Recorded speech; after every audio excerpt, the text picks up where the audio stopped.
Bueno, a ver. Mm, Universidad, serie estadística 108. Vamos a compartir una presentación que después se las vamos a compartir en la plataforma. Yo voy a abrir una presentación y un archivo de Excel.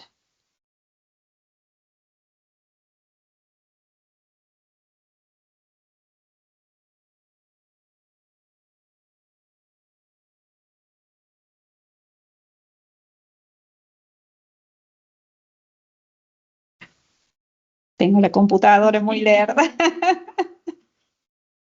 Va acumulando años la computadora también. A ver. Bueno. Bien.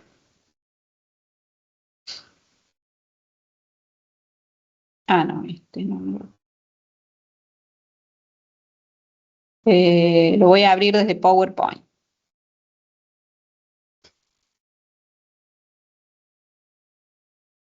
Porque entonces así lo puedo modificar si tengo que modificar.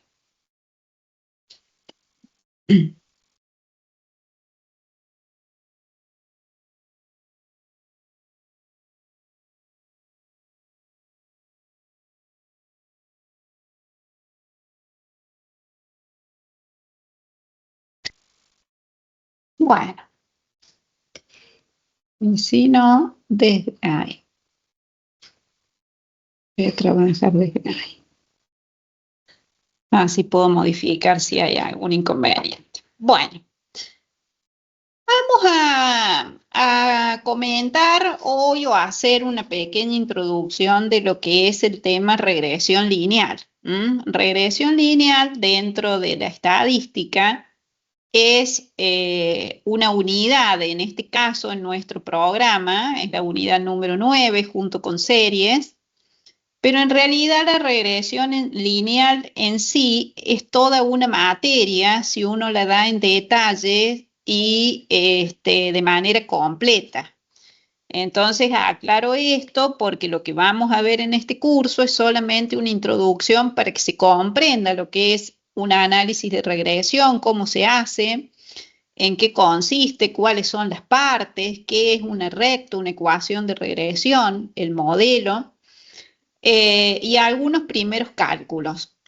El abordaje completo de lo que es el análisis de regresión lo van a ver a posteriori en materias como econometría, inferencia estadística. Entonces, ya en materias que comienzan a trabajar desde lo inferencial. Nosotros como materia básica, lo que vamos a hacer es una introducción para que puedan empezar a comprender de qué se trata y algunos primeros cálculos. Obtener, por supuesto, una recta de regresión, un primer ajuste y nada más en este curso. Bueno, vamos a primeramente a hacer algún repaso de algunos conceptos que ustedes han visto ya en Matemática 1 o en alguna otra materia, pero que son necesarios a la hora de comprender el análisis de regresión. Entonces, vamos a empezar con algo básico. ¿Qué son las relaciones entre variables? Si bien uno el término relación lo tiene de manera intuitiva, cómo se relacionan cosas entre sí, personas o objetos o lo que fuera, pero lo vamos a formalizar desde la perspectiva matemática y por ende estadística. Entonces, una relación desde la estadística, como les dice acá, o dos variables se relacionan entre sí cuando el cambio de una categoría a otra o de un valor a otro provoca una modificación en las categorías o valores de la otra variable. Fíjense que eso está resaltado en negrita. ¿Por qué está escrito de esa manera? Porque las variables pueden ser tanto cualitativas como cuantitativas.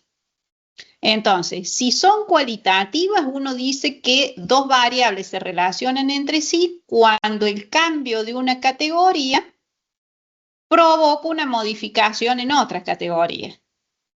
En cambio, si es cuantitativa, uno dice que el cambio de una variable provoca cambio o modificación de la otra variable. Entonces, por eso es que está escrito como categoría o variable. Entonces, cambio de una implica cambio en la otra. Obviamente, si hay relaciones, porque hay una cierta dependencia. Si fueran independientes, no estarían relacionadas. Entonces, ahí recordamos el concepto de independencia estadística. En este caso, va a haber una dependencia. Bueno, como ejemplo de relaciones, hay muchas, como las que tienen en los ejemplos que se mencionan a continuación. Entre lluvia y cosecha, entre litros de leche y kilos de helados, entre gastos de publicidad y ventas, final de obra y cantidad de operarios que intervienen. O sea, investiguemos o estemos dentro del rubro en el que estemos situados, siempre vamos a encontrar relaciones. Si lo llevamos más a título personal, tal vez no es tan estadístico, pero es más fácil de ver. ¿Sí? Uno puede decir, bueno, una relación entre dos personas, compañeros o amigos, que son las primeras relaciones y las más directas a lo mejor con la vida de cada uno de ustedes, uno puede decir, bueno, estoy relacionado amistosamente con otra persona y eso tendrá una fuerza, un grado de intensidad, porque no todos los compañeros o todos los amigos son iguales. Entonces, de la misma manera lo vamos a manejar en estadística. Ejemplo, como daba los otros días en el teórico presencial. Bueno, a veces un mal estado de ánimo de un amigo provoca una influencia en uno de decir, bueno, ¿qué pasó? ¿Cómo estás? Si estás triste, yo también, o no. O pueden ser relaciones de tipo directas o de tipo inversa. Se supone que si un amigo no se encuentra muy bien, yo me voy a preocupar. Entonces, al cambio de estado de ánimo o de categoría de él o de ella, va a generar un cambio de estado de ánimo en mí.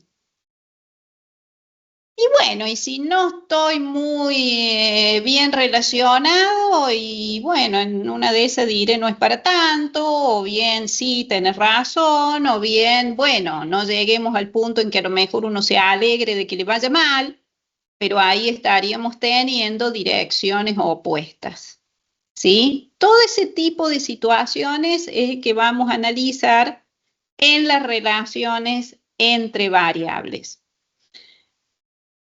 En síntesis, vamos a estar midiendo de alguna manera la intensidad de esa relación, la fuerza de esa relación y en cuánto se da esa relación. ¿Por qué surge el término de regresión? Ahí lo he puesto como en un comentario para la lectura posterior, pero como curiosidad, ¿por qué esto se va a llamar regresión lineal si estamos hablando de relaciones? Simplemente ese concepto estadístico deriva de Galton, que fue, digamos, un estudioso de todo, de absolutamente todo, no solo matemático y estadista, y utilizó justamente el término regresión como un volver atrás, un regresionar. Ejemplo, una teoría, digamos, muy conocida de él, y que de ahí surge el término, es: los hijos de padres muy altos regresionan en su estatura, no son tan altos. Entonces, a raíz de ese tipo de fenómeno es que se usa el término regresión.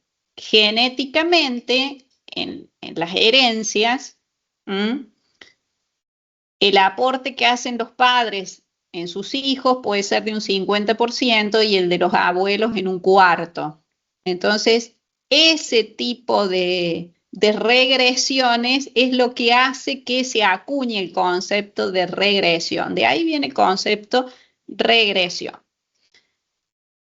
Para la estadística, y también en estos ejemplos se observa que en realidad lo que estamos haciendo es una predicción.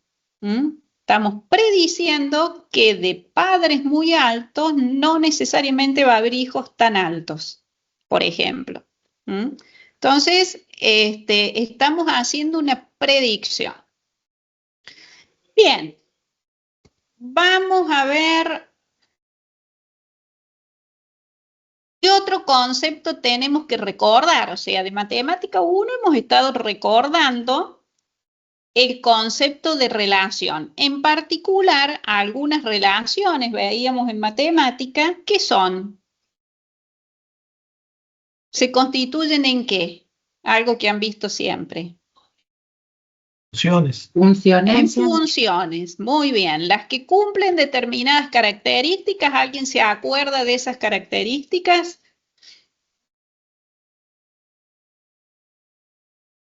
¿Qué relaciones son funciones, por ejemplo? No todas las relaciones eran funciones.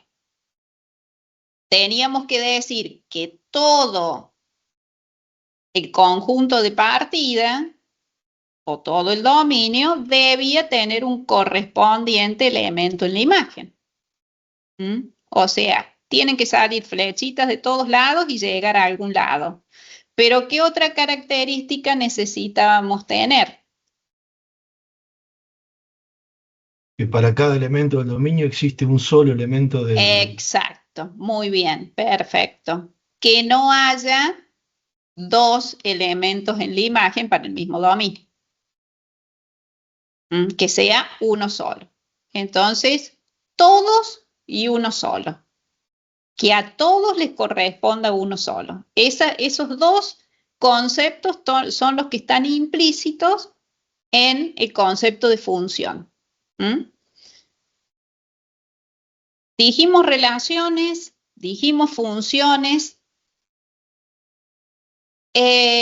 Hablamos, ya mencionamos que es necesario analizar también la fuerza, la naturaleza de esa relación para poder establecer y trabajar con nuestro análisis de regresión. Habíamos visto también en los tipos de variables, yo voy a ir haciendo digamos, una ayuda de memoria de lo que hemos visto y qué es lo que vamos a usar acá. Porque el análisis de regresión reúne varios conceptos estadísticos y matemáticos anteriores. Entonces, uno es el de relación. Otro es el de variable cualitativa, cuantitativa. Para regresión, las variables van a ser cuantitativas. Es un modelo que se aplica a variables cuantitativas. Vamos a tener una variable y, que va a ser una variable dependiente, y vamos a tener variables x, que van a ser independientes. Como vamos a ver solamente el modelo de regresión lineal simple, vamos a tener una sola variable x. Después en regresión múltiple habrá varias variables x, que eso no lo vamos a trabajar nosotros. X e y son cuantitativas. Bueno, y digamos, ¿qué hacemos con esto de X, de Y? Las vamos a relacionar de alguna manera, de manera tal que el objetivo, como les dice la placa, va a consistir en explicar y pronosticar el comportamiento de la variable dependiente Y a través del comportamiento de la variable independiente X. Recuerden la vieja ecuación de recta Y igual a X más B, por ejemplo. Según el valor que toma X, va a ser el valor que toma Y. Bien, por ejemplo, ¿es el gasto publicitario un buen predictor del volumen de ventas? Lo dejamos como pregunta. Si el próximo mes duplico el gasto publicitario, ¿en cuánto se incrementa el volumen de ventas? supongamos que estoy analizando la relación del gasto publicitario o de las publicidades en el volumen de venta. Es muy usual, sobre todo actualmente con el manejo de redes sociales, que uno diga, bueno, voy a publicar tal cosa o tal promoción, a lo mejor el día tal a tal hora, en tal red social, que seguramente voy a tener más visualizaciones. Bueno, haré todo, esa va a ser mi variable X. Bueno, en función de esa publicidad, como la organice, analizaremos si es un buen predictor de que aumente el volumen de ventas, que sería, por ejemplo, la variable Y. Bien. Acá vamos a tener dos conceptos que son importantes. Uno es el de regresión lineal, que justamente trabaja la naturaleza o determina la naturaleza entre las variables, y otro es el de la correlación lineal, que ya lo vieron en el capítulo en la unidad 2. Vieron correlación y vieron coeficiente de correlación y coeficiente de determinación.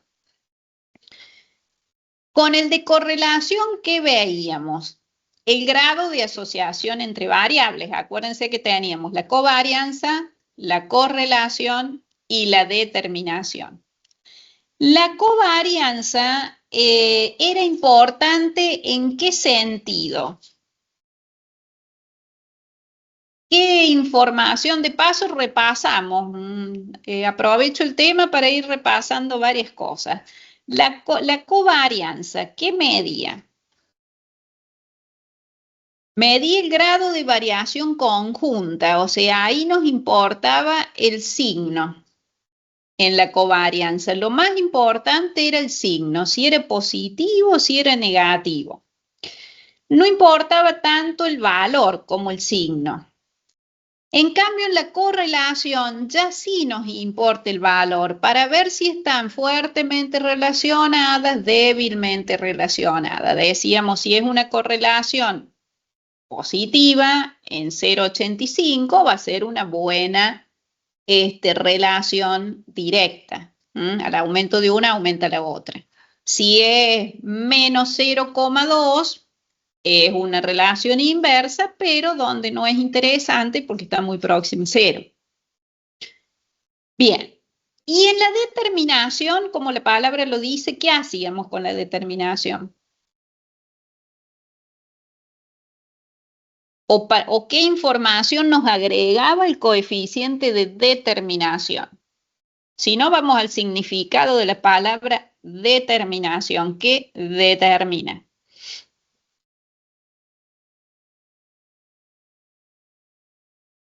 Si el coeficiente de determinación, por ejemplo, me da 0,9.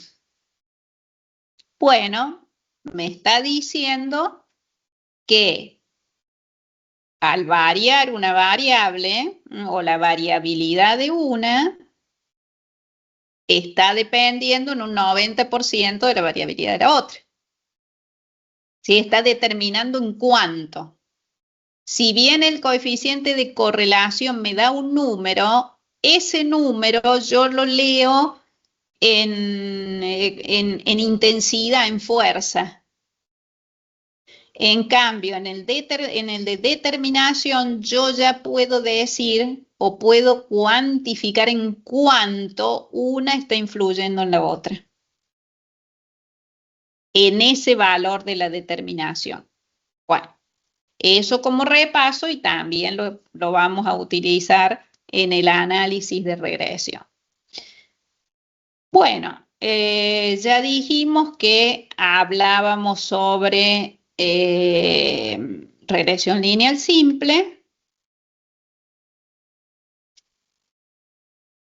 Bueno, acá tenemos un ejemplo. Este ejemplo que aparece, esta recta de ajuste o estos puntos graficados que tienen en la placa, esta presentación después la vamos a compartir y está asociada a un archivo de Excel que también vamos a compartir. Este es un ejemplo cualquiera. Fíjense que hay una tabla que dice X e Y con valores que no dicen nada, no me dice si son ventas, si son litros, si son pesos, qué son.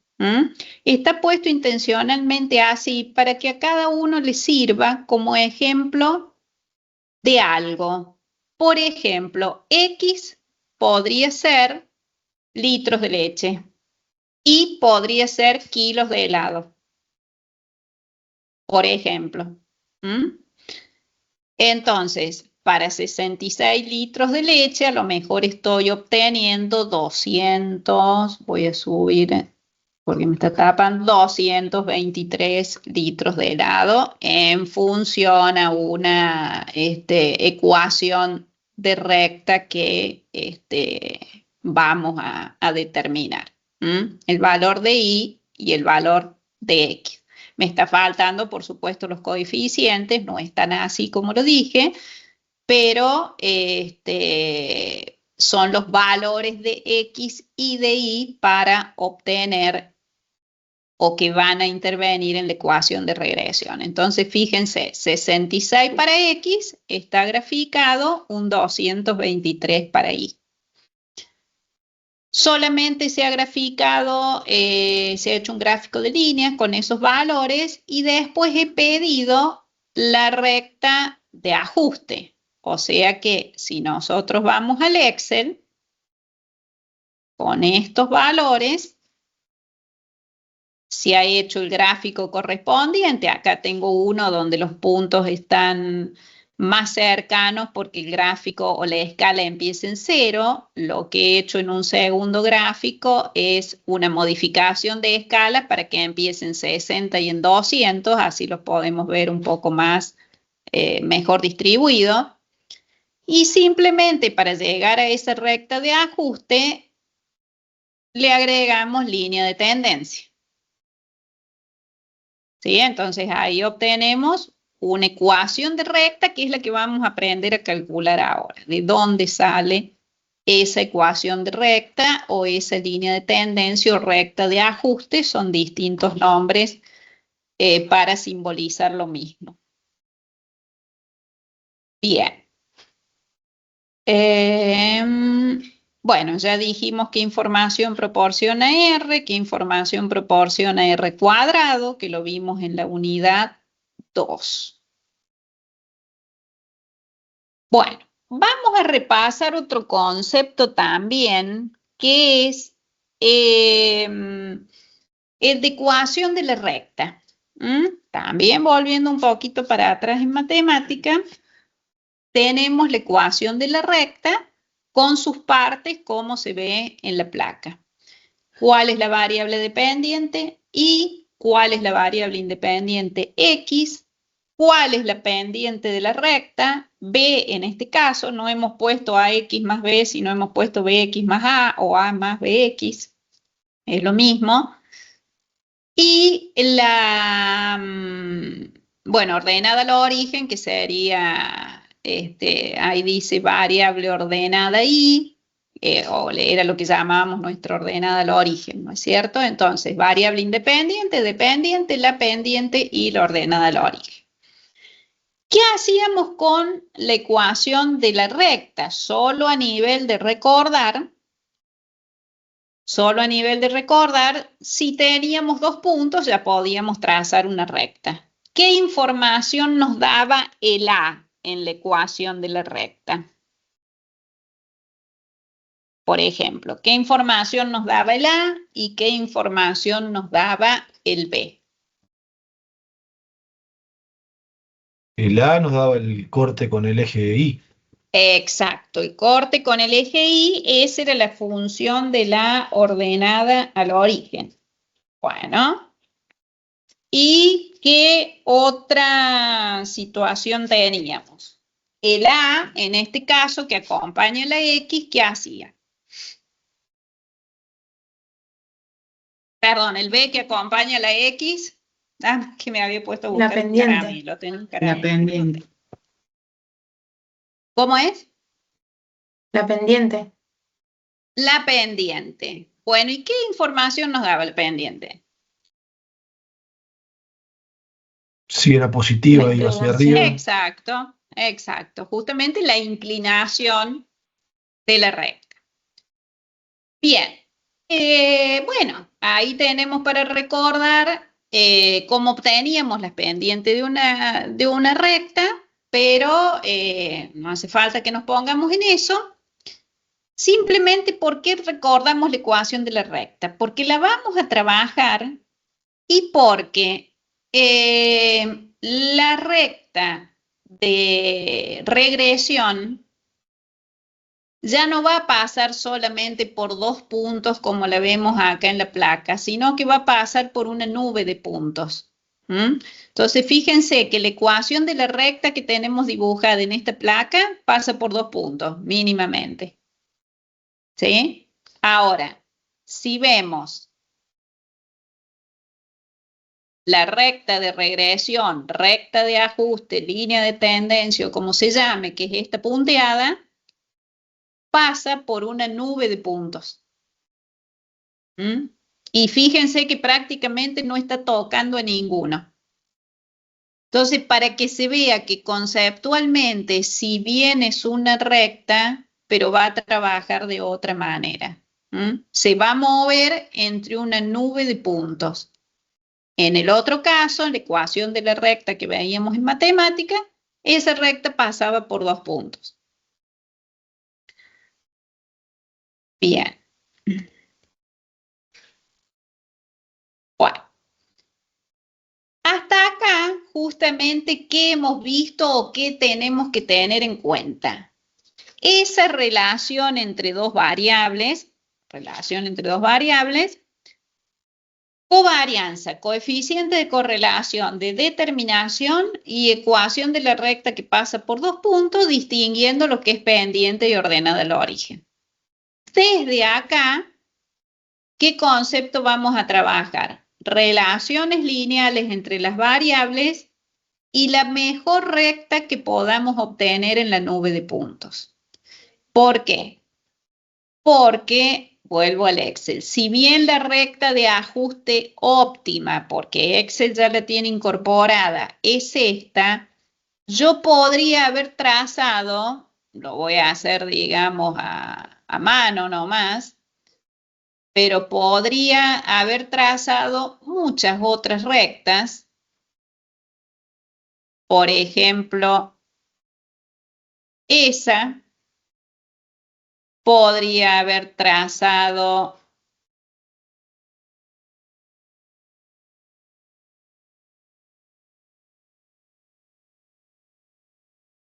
esta otra.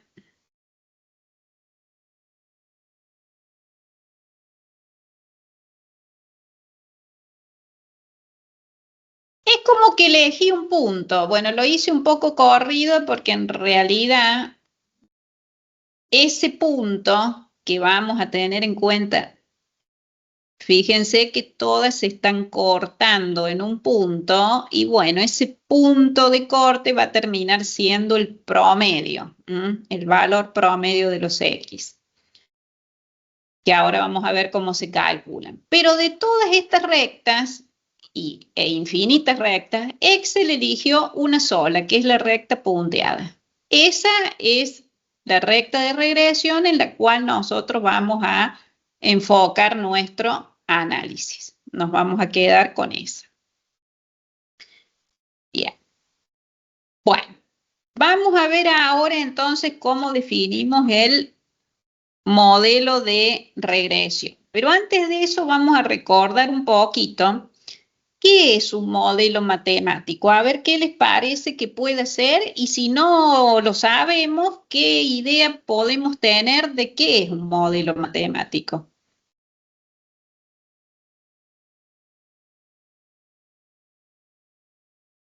¿Qué les parece? Un modelo es algo que se utiliza para simplificar la realidad. Exacto, exacto. De alguna manera nosotros tenemos que explicar y simplificar fenómenos de la vida real.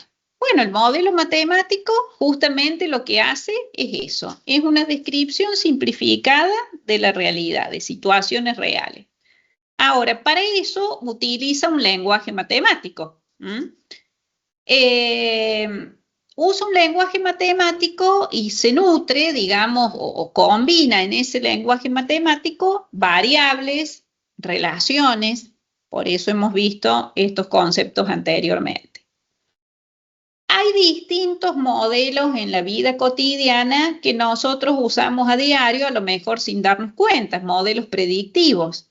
Por ejemplo, el modelo de predicción del clima. Creo que para varias tareas de nuestra vida cotidiana, personal o profesional, nos guiamos y vemos en el teléfono qué dice el clima. Si me voy de viaje, si tengo que salir, lo que fuera, nos interesa qué pasa con el clima. Ese es un modelo predictivo que creo que usamos todos los seres humanos en este momento. Modelos económicos también en este momento los usamos mucho porque nos interesa saber o hacer predicciones sobre qué cosas están pasando, pueden pasar. A todos nos gusta saber, bueno, económicamente, cómo movernos de alguna manera. Entonces, tenemos en cuenta esos modelos económicos. Otro modelo sociológico, digamos, a tener en cuenta es el de crecimiento poblacional. Si bien a lo mejor no es tan cotidiano para nosotros, pero bueno, ¿qué pasa con el crecimiento poblacional en determinadas regiones de un determinado país? ¿Crece, no crece, decrece? Bueno, ¿qué sucede? Y eso va obviamente de la mano de los puestos de trabajo, del desarrollo social. Bien. Ahora, una pregunta, digamos, hablando de modelos, ¿qué les parece? Ya que tenemos o que estamos tan familiarizados con la parte tecnológica, informática, un programa, un sistema de computación, ¿es un modelo matemático?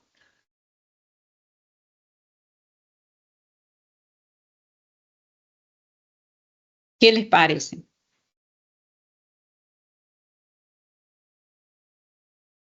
Hablamos de modelos de clima, modelos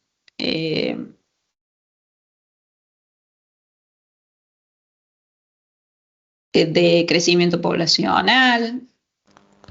Fíjense que hoy tenemos muy en boga el tema de la inteligencia artificial. Vamos a ir manejándonos cada vez más con este tipo de herramientas, así como fueron todas estas herramientas tecnológicas hace 10 años atrás, que no las conocíamos o no teníamos la opción, por ejemplo, de dar clases por Teams. No me acuerdo cuándo apareció el Teams, pero todo esto lo empezamos a implementar con pandemia.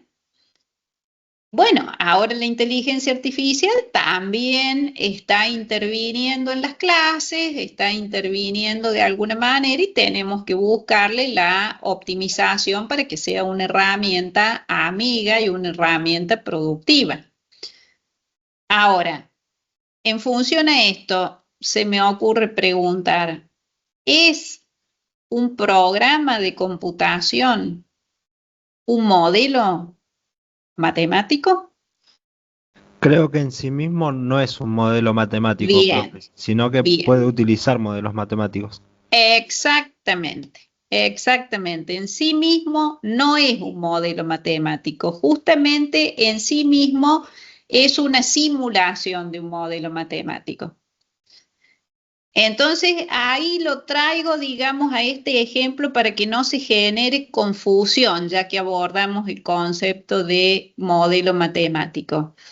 Cualquier programa en cualquier lenguaje de programación que se utilice es una simulación de un modelo. Quienes programen seguramente van a tomar el modelo y lo van a simular y codificar de alguna manera. Entonces, esa es una aclaración que vale la pena hacer en este punto para no generar confusión. Bueno, ahora, como todo modelo matemático, vamos a definir entonces ahora nuestro modelo teórico poblacional. Siempre desde la estadística hacemos las definiciones poblacionales y después, como con la población no podemos trabajar prácticamente en la mayoría de los casos, vamos a tener que pasar a un modelo de muestra o a trabajar con una muestra para poder implementar ese modelo poblacional o hacer la predicción al modelo poblacional. Bueno, en nuestro modelo teórico poblacional, fíjense la ecuación. I mayúscula sub i igual a beta 0 más beta 1 por xi más epsilon sub i. ¿Qué quiere decir eso? Nuestro modelo de regresión poblacional o modelo teórico poblacional viene definido matemáticamente de esa manera. Como todo modelo matemático, siempre consideren que tiene una parte explicada por X y una parte que no está explicada y que responde al error aleatorio. Entonces, siempre va a haber un error aleatorio que va a entrar en juego en este modelo. Entonces, es por eso que está dividido el modelo teórico poblacional en dos partes. Fíjense que en una dice función de regresión poblacional y en otra dice error aleatorio. O sea, si ustedes ven en el modelo teórico poblacional, acá en el modelo teórico poblacional, tienen I sub i igual a B0 más B1 xi. Esa es la función de regresión poblacional que se espera que tengamos y se define como esperanza de I sub i dado x sub i. Es el beta 0 más el beta 1 por x sub i. Traducido a posteriori va a terminar siendo la ecuación de la recta, porque es a lo que apuntamos. Pero tiene otra parte, que es el epsilon i, que es el error aleatorio, que se define o se distribuye como una normal 0 sigma cuadrado. Entonces, con media 0 y con desvío sigma cuadrado. Esas son las características de nuestro modelo y como todo modelo, también tiene una serie de supuestos.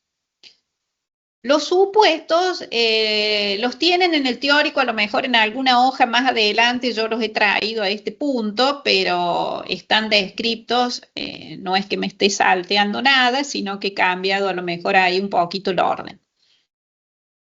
La relación entre X e Y es lineal. El error, ya dijimos, es una variable aleatoria que cumple con que el promedio es 0.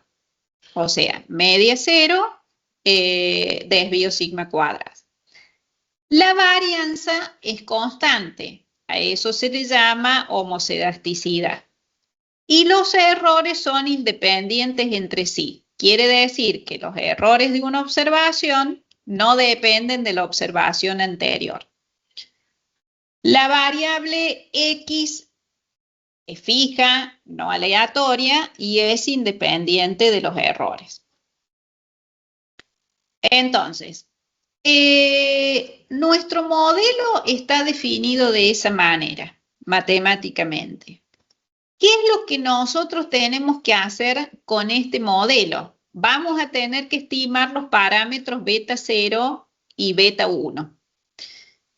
El beta 0 será la ordenada al origen, como alguien de ustedes lo definió al principio, cuando empezamos la reunión, y el beta 1 va a ser la pendiente de la recta para la población.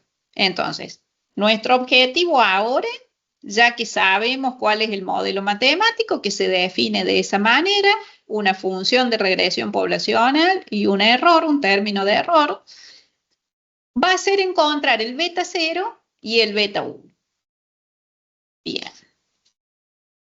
Bueno.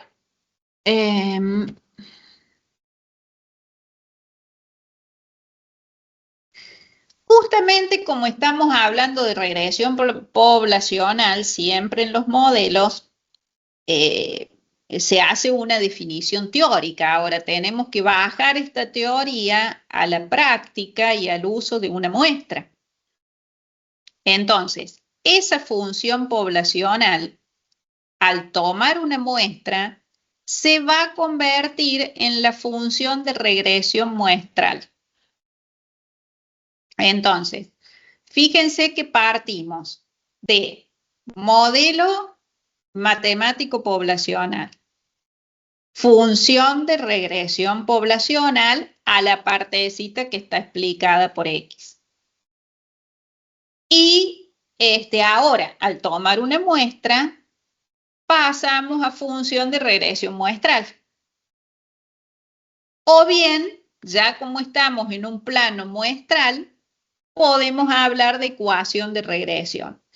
Esto se los diferencio porque si no, a lo mejor cuando uno analiza en detalle dice, bueno, ¿y del modelo cómo pasó a la ecuación de regresión o de dónde salió y qué tiene que ver? El pasaje es ese: modelo, función poblacional, función de regresión muestral, que se le llama ecuación de regresión. Entonces, de ahí es que empezamos en el modelo y terminamos en la ecuación de regresión. Bueno, ¿cuál es esa ecuación de regresión? Igual que han trabajado en el capítulo de estimación, vamos a tener ya todas las letras en minúscula y letras latinas, no letras griegas como en el modelo poblacional. Entonces vamos a tener la variable independiente, el B0 y el B1 van a ser los estimadores puntuales del beta 0 y del beta 1. X va a ser la variable independiente y la variable dependiente. Y el E sub I, que ya no sería epsilon sub I, sino el E sub I, le vamos a llamar residuo. Le puedo llamar error, no hay ningún problema. Nada más que en la teoría estadística van a tener mucha bibliografía que habla sobre el análisis de los residuos. Porque ¿qué es lo que nos va a interesar a nosotros? Tratar de que los residuos se minimicen. Siempre en regresión lineal, así como el objetivo es estimar el beta 0 y el beta 1, encontrar esos estimadores, también necesitamos que los residuos sean lo más chico posible. Y para eso existe toda una teoría de minimización de los residuos. A ver, yendo a la parte, digamos, para que se visualice un poquito, si dibujo la recta, yo puedo tener, por ejemplo, la roja puede ser la recta poblacional. La I grande igual a beta 0 más beta 1 por X más el epsilon sub I. Bueno, de ahí se desprende la función poblacional que habíamos visto y la graficada es la función poblacional, la que puedo graficar.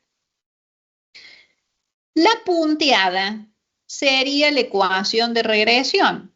Yendo al Excel, la punteada es la que acá tenemos punteada, la recta de ajuste.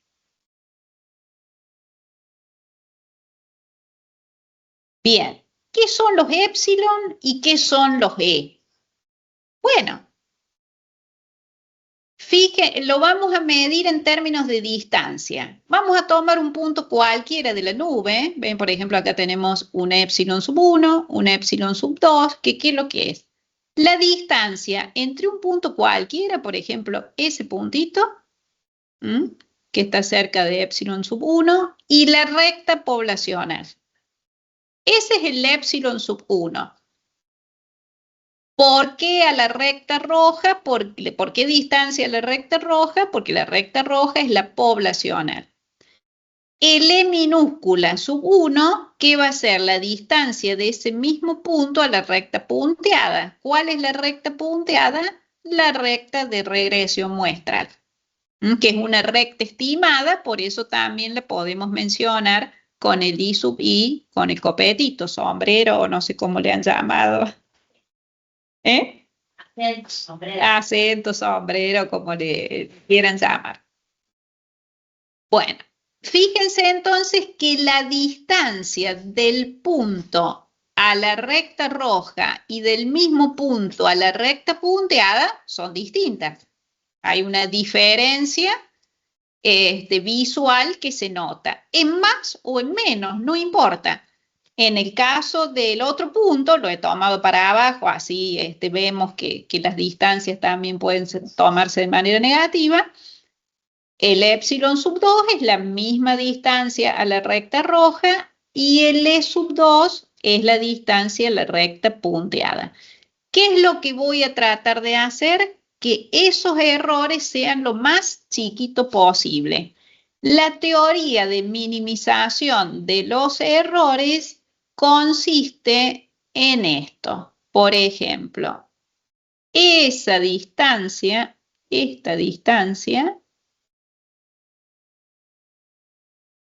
bueno, se ve finita, si no la tengo que agrandar.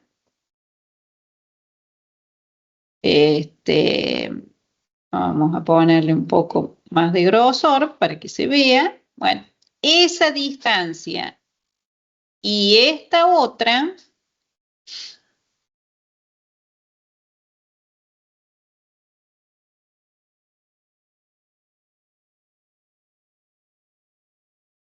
esa que está acá, bueno, no la dibujo con precisión porque si no, no tengo espacio. ¿Ven? Esas dos celestes, en la teoría de minimización de residuos, la tengo que hacer lo más chiquita posible. Quiere decir que tendré que ver si esa recta de ajuste es la mejor o necesito que esté más inclinada todavía para que se aproxime más a la recta roja. Esa sería así, de manera intuitiva, lo que tengo que hacer. Entonces, ¿en qué consiste el análisis de regresión? Vuelvo a repetir. En encontrar el beta 0 y el beta 1 para poder, el B0 y el B1 muestral para poder encontrar la recta de regresión. Pero después debo analizar que esa recta sea tan buena, que minimice los errores. O sea, que estos trocitos, pedacitos, distancias celestes chiquitas, sean lo más chica posible. Ese va a ser el objetivo del análisis de regresión. Bien. Vuelvo un poquito para atrás a cómo estimamos, porque el primer paso es estimar beta 0 y beta 1 con sus respectivos estimadores B0 y B1. Esos parámetros se pueden estimar por distintos procedimientos, distintas teorías o métodos, que son los métodos de los momentos de máxima verosimilitud de mínimos cuadrados. Nosotros vamos a trabajar, eso se los menciono, no los vamos a ver a todos los métodos, vamos a trabajar solamente con mínimos cuadrados. Bien, a continuación un poco está la explicación de por qué usamos los mínimos cuadrados. Si bien todavía no sabemos cómo los vamos a calcular, pero intuitivamente, para que lo tengan y después lo vean, acá hay una placa que yo le puse con la intención de darle fuerza al método de mínimos cuadrados. Uno puede medir la distancia y tener en cuenta determinadas operaciones matemáticas y determinados artificios matemáticos para la medición de las distancias y minimización de las distancias. Por empezar, como operaciones matemáticas, la primera operación matemática elemental es la suma. Si uno suma distancias, y vemos acá, por ejemplo, tenemos dos ejemplos. En el primer par de gráficas hay un primer par de gráficas y un segundo par de gráficas. Ese primer par de gráficas, fíjense que están medidas las distancias de cualquier punto de la nube a la recta de regresión. Bueno, hemos tomado solamente algunos puntos, hay muchos más en la nube de puntos, pero en este caso está hecho con 3 puntos y en el otro también. ¿Qué pasa? Si yo tomo las distancias, acá tengo una distancia de 2, una distancia de 2, que serían los E sub I minúsculas, digamos. Y acá tengo un error de -4. Si yo quisiera sumar esas distancias, se hacen 0. O sea, el problema que tengo matemáticamente de la suma de las distancias es que siempre se hacen 0 cuando estoy estableciendo distancias con una recta que en teoría es óptima. Si es óptima es porque en algún momento las sumas y las restas de las distancias se van a hacer 0. Si veo el otro gráfico, pasa exactamente lo mismo. Entonces, sumar distancias, la verdad que no me ayuda mucho. No puedo hacer mucho. Otro artificio matemático, más que artificio, no sería artificio, sino operación matemática o herramienta matemática, para poder trabajar con el problema de los negativos y los positivos, sería usar el valor absoluto. Con eso le saco la negatividad, puedo usar el valor absoluto, entonces obtenemos un error absoluto que fíjense que ya es un número más concreto. En un caso me da 8, en otro caso me da 12, porque convertí todas las distancias a valores positivos. En el gráfico de abajo pasa lo mismo. Pero no, este valor o estos resultados del módulo no son tan enfáticos como si obtuviera los cuadrados o como si trabajara con los cuadrados. Si ustedes ven, con los cuadrados antes de sumar, ¿no es cierto? No con la suma al cuadrado, sino con cada distancia al cuadrado y después la suma. Entonces, fíjense en cualquiera de los ejemplos, yo podría elevar al cuadrado, tomemos el último, por ejemplo, que no tiene tantos valores que se hacen 0. Tengo 1 al cuadrado 1, menos 1 al cuadrado 1, otro menos 1 al cuadrado 1 y un 3 al cuadrado 9. Eso me da 11. 11 como número suena más enfático que si digo 2, 3 o 4. Estoy sobredimensionando el error. ¿Esto por qué cuento todo esto? Para que se vea el por qué se selecciona el método de mínimos cuadrados. Entonces, tengamos presente, el método de mínimos cuadrados, ¿qué va a hacer? Va a tomar esas distancias, las va a elevar al cuadrado y después las va a sumar. ¿Para qué? Para que tengamos en cierto modo una sobredimensión del error. Eso permite una visualización más directa. Después, si nos ponemos en un hilado fino como paréntesis, vamos a poder discutir a otro nivel a lo mejor qué pasa con los datos atípicos o que están fuera de la gran nube de puntos que uno está manejando. Mientras la nube de puntos es más o menos homogénea, todo esto cierra muy bien. Ahora, cuando tenemos algún punto aislado, ya ese error numéricamente se dispara muchísimo. Pero ahí me adelanto a decir que siempre los casos atípicos o los valores aislados tienen un tratamiento especial. Entonces podemos quedarnos tranquilos desde esa perspectiva. Esto entonces es un poco ilustrativo acerca de por qué usaríamos el método de mínimos cuadrados. Bueno, ¿qué vamos a hacer con esos mínimos cuadrados? ¿Cómo los vamos a obtener? Bueno, acá tenemos en esta placa cómo se obtienen el B1 y el B0, que son los estimadores del beta 0 y beta 1 respectivamente. Bien, ¿Qué me dice el numerador que haga? Que tome todas las diferencias de cada valor a su promedio, de cada punto, de cada componente X del punto. Recuerden que el punto es el par ordenado XY sub Y.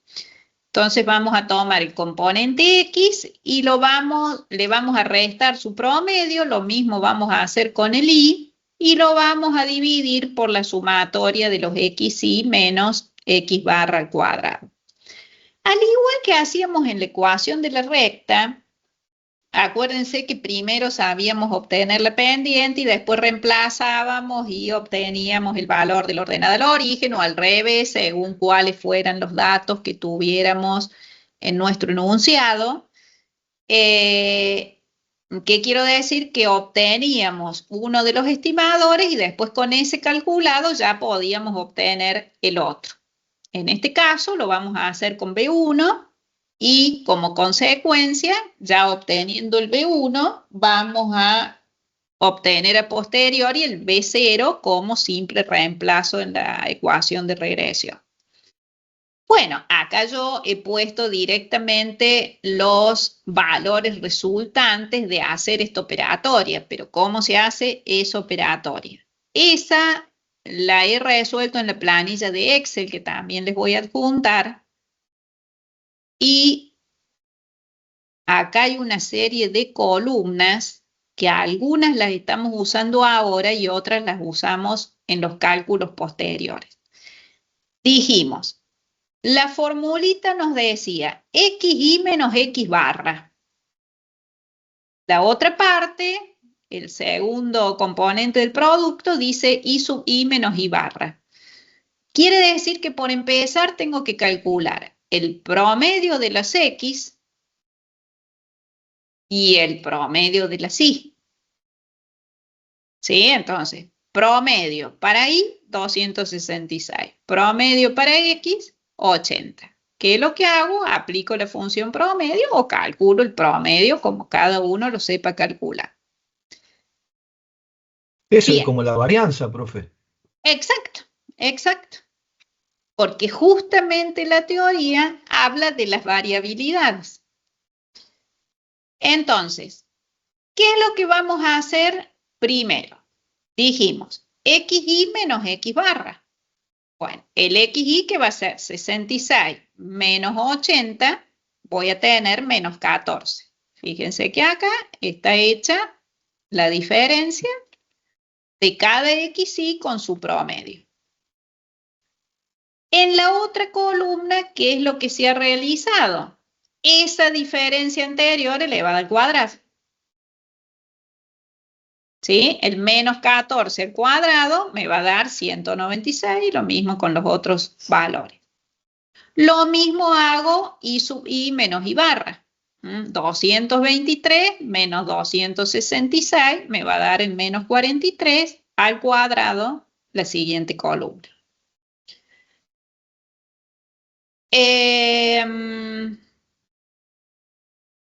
Bien. ¿Qué más tenemos? Después como denominador. Por eso me había quedado en blanco.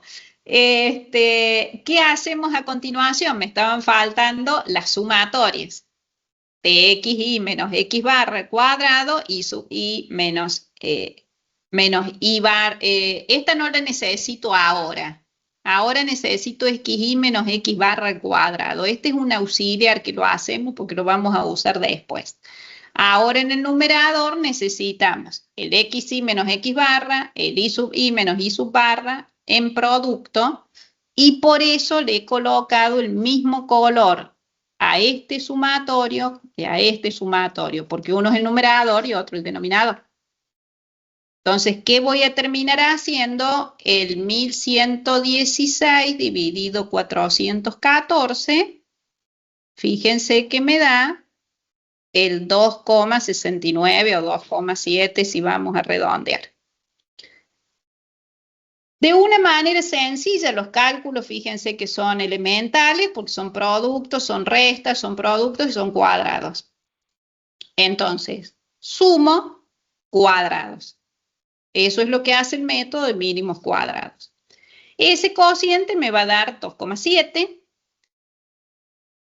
Después, ¿qué hago para obtener el valor de B0? Simplemente lo que hago es reemplazar en esta ecuación que dice B0 igual a I barra menos B1 X barra por los correspondientes valores. O sea, tengo el valor promedio de X, el valor promedio de Y y el B1. Entonces, el resultado de ese cálculo va a ser el B0, que es 50,34. He cumplido el objetivo de calcular mediante mínimos cuadrados el B0 minúscula y el B1 minúscula como estimadores de beta 0 y beta 1 poblacional. De esa manera obtengo la ecuación de regresión, de predicción lineal, que es la que tenemos graficada aquí. Bien. ¿Cómo se leería? A ver si lo tengo en esta otra. Bueno, no, esto es un cálculo auxiliar. Acá he colocado, digamos, lo mismo que les he mostrado en Excel. Y ya voy a hacer una aclaración. Me ha quedado sin escribir esto. Bueno. Supongamos que fueran litros de leche y kilos de helado, que es lo que habíamos dicho en un momento. ¿Qué es lo que estaría diciendo estos valores que hemos encontrado, este B0 y este B1 muestral? Lo que estaría diciendo es que para cada cambio unitario de X, que en este caso serían nuestros litros de leche, estaríamos aumentando en 2,7 los kilos de helado. Entonces, cada cambio que provoco en X, estoy aumentando en 2,7 los kilos de helado, que eso es la lectura de la ecuación de la recta. Bien. Esto ya lo habíamos mencionado. Acá tiene más información de lo que hablamos recién, porque aparecen esta parte que habla de suma de cuadrados totales, que ya vamos a decir ahora qué es lo que es justamente el análisis de los residuos, y con lo que hemos trabajado hasta ahora es con los cálculos de la izquierda para obtener la ecuación de regresión. Bueno, a ver si me van los tiempos. ¿Estamos bien, Agostina? Bueno. Bueno, la serie entonces después las leemos. Bueno. A ver. Vamos a ver una placa más. Bueno. Acá viene el punto. Yo había dicho y por ahí repito varias veces para volver y regresionar al concepto anterior y decir, bueno, después de todos estos cálculos, ¿de dónde habíamos partido? Cuando definimos la ecuación poblacional en el modelo de regresión, o lo que le llamamos la función dentro del modelo poblacional, la función poblacional, habíamos dicho, vamos a calcular por mínimos cuadrados con nuestros elementos muestrales, vamos a calcular por mínimos cuadrados el B0 y el B1, que van a ser los estimadores del beta 0 y el beta 1. Y la otra parte nos vamos a enfocar en el análisis de los residuos. Bueno, lo que hicimos hasta ahora fue encontrar el B0 y el B1.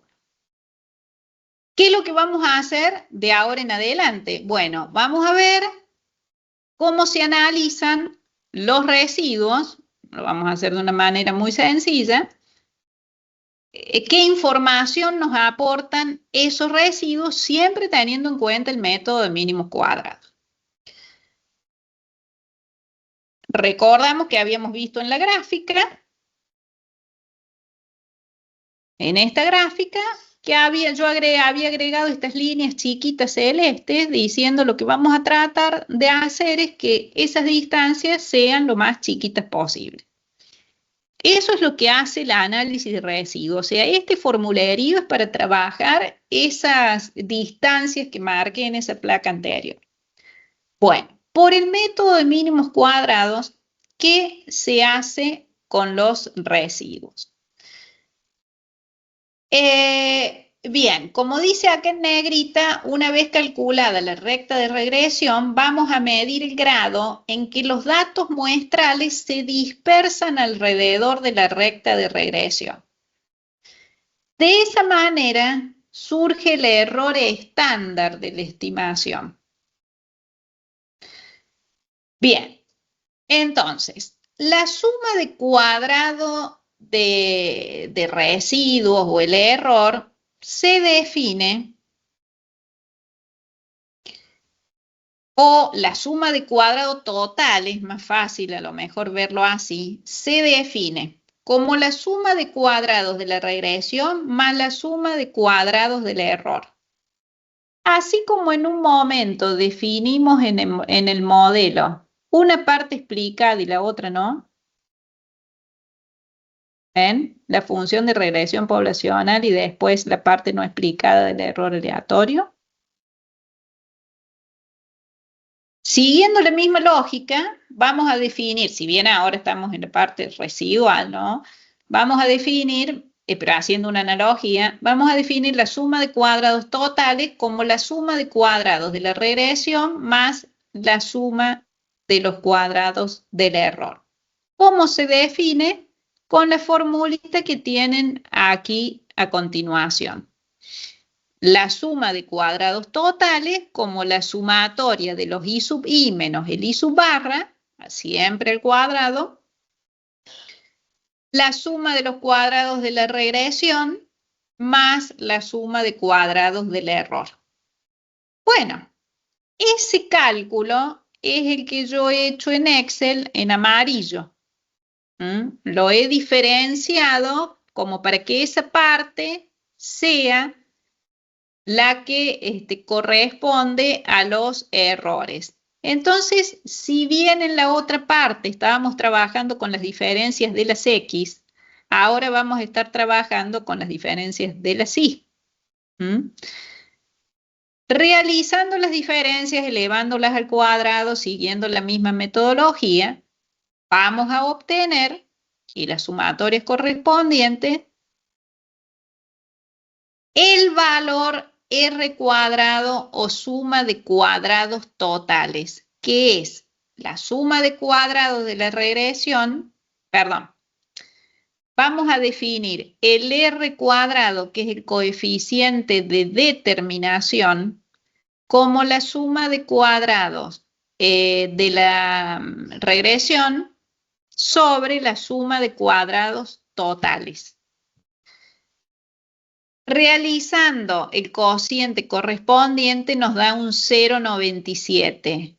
Ese es nuestro coeficiente de determinación a través del análisis de regresión. Al principio de esta reunión y cuando vieron la unidad 2, trabajamos con un coeficiente de correlación y de determinación que lo traíamos desde la covarianza, si se acuerdan.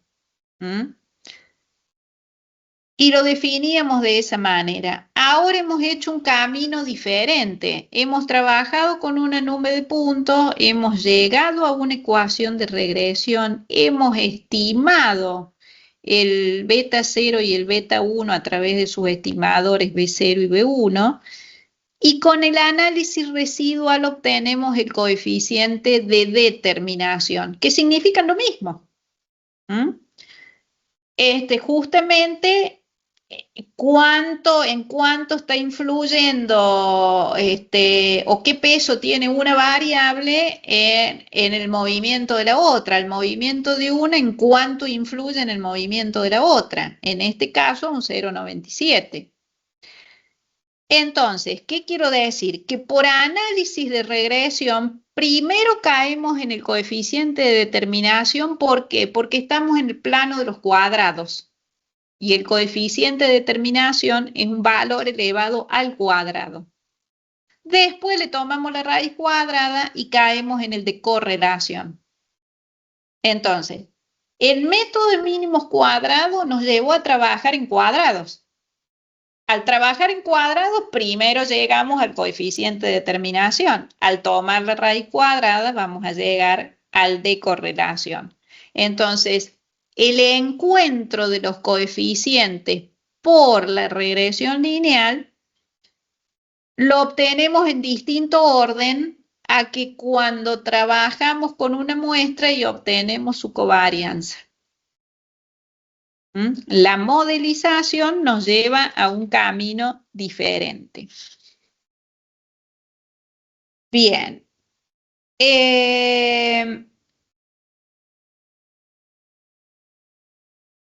Dejé pendiente algo y que va a quedar pendiente en este curso porque dijimos, en un momento dijimos, una vez calculada la recta de regresión, medimos el grado en que los datos muestrales se dispersan alrededor de la recta de regresión y así surge el error estándar de la estimación. Bueno, nosotros lo que hacemos en este curso es solamente encontrar la recta de regresión y calcular el coeficiente de determinación a través de los residuos, siempre por el método de mínimos cuadrados, y el de correlación justamente. Pero a posteriori queda la parte inferencial de ese error estándar de la estimación y la predicción. Entonces, como consideración futura, van a calcular, ¿sí? Que no lo vamos a hacer en este curso, o resta calcular ese error estándar de la estimación. ¿Para qué? Para medir la confiabilidad de la recta de regresión que hemos obtenido. O sea, cuán inclinada o no, digamos, y cuán correcta o no es esa recta de regresión obtenida. Es como cuando hacíamos la prueba de hipótesis. Bueno, ¿cuán confiable es ese resultado? Si rechazamos, si no rechazamos, ¿hasta qué punto estamos tan seguros? Acá es lo mismo. Para medir esa confiabilidad tenemos que calcular el error estándar. A continuación también se debe buscar la mejor recta de regresión en función a eso que haga mínimo los errores, lo que venimos diciendo desde la parte gráfica. Se hace para eso un análisis de varianza o una ANOVA, que no vemos en este curso, y a posteriori una prueba de hipótesis sobre la pendiente poblacional. Repito, ¿por qué lo menciono? Porque cuando antes teníamos estadística y probabilidad, estadística aplicada, veíamos el análisis de varianza. Eso ahora, digamos, en cambio de plan de estudio, ha quedado para materias que ya arrancan desde la inferencia. Y a su vez, después de la prueba de hipótesis, se puede calcular el intervalo de confianza para decir, bueno, en tal intervalo es confiable con tal porcentaje, digamos, de confianza. Esto lo cuento como situaciones a futuro, pero que no lo vamos a pedir ni lo vamos a dar, obviamente, en este curso. Solamente en el curso llegamos hasta buscar el B0 y el B1, a armar la ecuación de regresión, nos quedamos contentos de que suponemos que es buena y calculamos el coeficiente de determinación. Solamente vemos hasta ahí. Bueno, como comentario adicional, para que no se vayan toda la hora, digamos, Tienen una parte de series cronológicas, de la cual, bueno, Agostina ya les va a comentar mejor que yo, no van a ver parte práctica, solamente hay un ejemplo en el teórico. No voy a ocupar tiempo en eso porque lo que tienen en la placa es un resumen del teórico, no voy a estar yo agregando nada, así que no le quiero restar a la parte práctica. Pero lo que vamos a considerar es la definición de series cronológicas, que es lo que vamos a tener en cuenta. Una serie de tiempo, una serie cronológica va a ser un conjunto de datos recolectados a lo largo del tiempo, pero es la observación de una sola variable. No vamos a hacer intervenir dos variables como en el análisis de regresión. Entonces acá va a ser una sola variable que va a tener distintos comportamientos a lo largo del tiempo.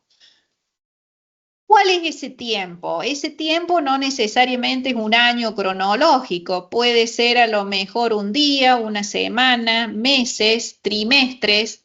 Es el periodo de tiempo que se decida definir para el estudio que esté haciendo o que sea de interés en ese momento. Por eso se les dice que el periodo de tiempo puede ser anual, trimestral, está en función de lo que se quiere analizar.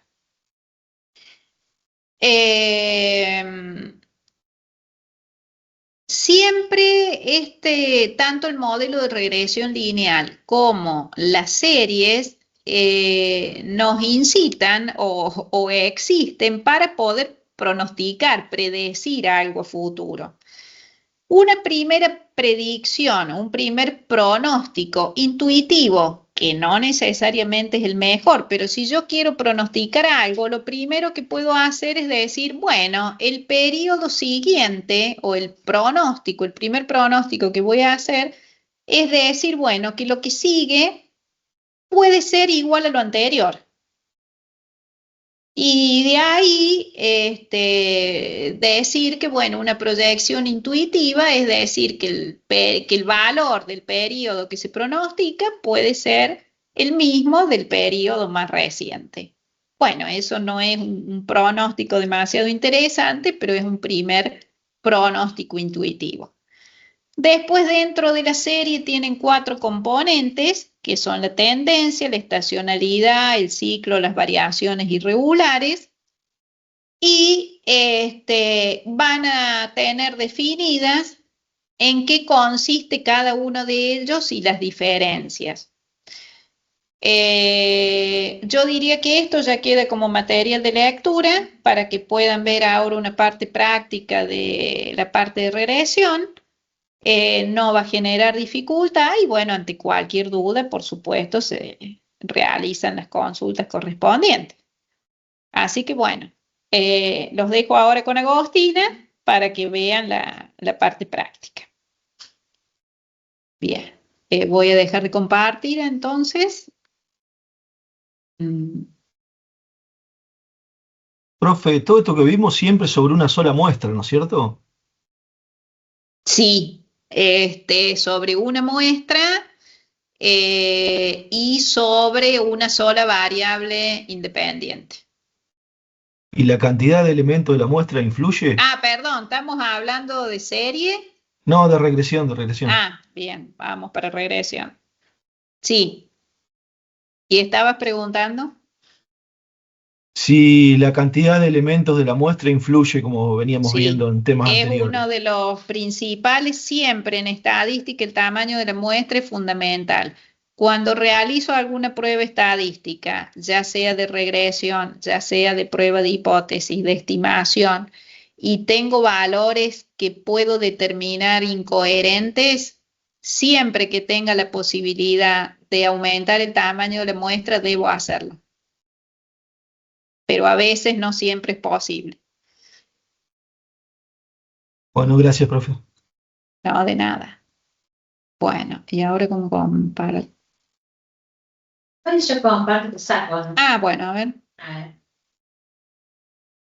Voy a maximizar acá.